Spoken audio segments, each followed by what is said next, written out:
అకాల వర్షాలు రైతులకు శాపంగా పరిణమించాయి. ఆరుగాలం కష్టపడి పండించిన పంటను కళ్ల ముందే తడిసి ముద్దు చేస్తున్నాయి. ఇప్పటికే సాగునీరు లేక నష్టపోయిన రైతులకు ఇప్పుడు అకాల వర్షాలు మూలిగే నక్కపై తాటిపండు పడ్డ చందంగా మారాయి. పెద్దపల్లి జిల్లా మంథని, కమాన్పూర్, ముత్తారం, రామగిరి మండలాల వ్యాప్తంగా కురిసిన అకాల వర్షానికి కొనుగోలు కేంద్రాల్లో ఆరబోసిన ధాన్యం తడిసి ముద్దైంది. ఒక్కసారిగా ఆకాశం మబ్బులు కమ్మి వర్షం కురవడంతో రైతులు తమ ధాన్యాన్ని కాపాడుకునే సమయం కూడా లేకుండా పోయింది. ఈ సందర్భంగా రైతులు మాట్లాడుతూ కొనుగోలు కేంద్రాలకు ధాన్యం తీసుకొచ్చి రోజులు గడుస్తున్నా కూడా కొనుగోలులో జాప్యం జరుగుతుందన్నారు. ప్రభుత్వం తక్షణమే చర్యలు తీసుకుని రైతులకు న్యాయం చేయాలని డిమాండ్ చేశారు.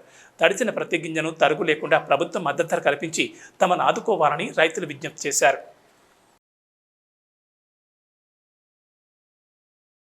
మేము 3 ఎకరాల పొలం వేసినాము. మేము ఇక్కడ తీసుకొచ్చి 15 రోజులు అవుతున్నది. వీళ్ళ అలసత్వంతో లేట్ అవుతున్నది, కాంటాలు త్వరగా జరగడం లేదు. దాంతో అట్టుగా ఈ అకాల వర్షానికి వరి ధాన్యం మొత్తం తడిచిపోయింది. ఈ తడిసిన ధాన్యాన్ని కొనుగోలు చేసి రైతులను ఆదుకోవాలి. రంగుమంట ధాన్యాన్ని కూడా కొనుగోలు చేసి ఆదుకోవాలి. ఈ తడిసిన ధాన్యాన్ని కూడా నష్టపరిహారం కట్టివ్వాలని మేము కోరుకుంటున్నాము. 4 ఎకరాలు పండించినాము. ఇది కష్టపడి పండించినాము. ఈసారి నీళ్ళు లేక కూడా రాక చాలా కష్టపడి పండించినాము.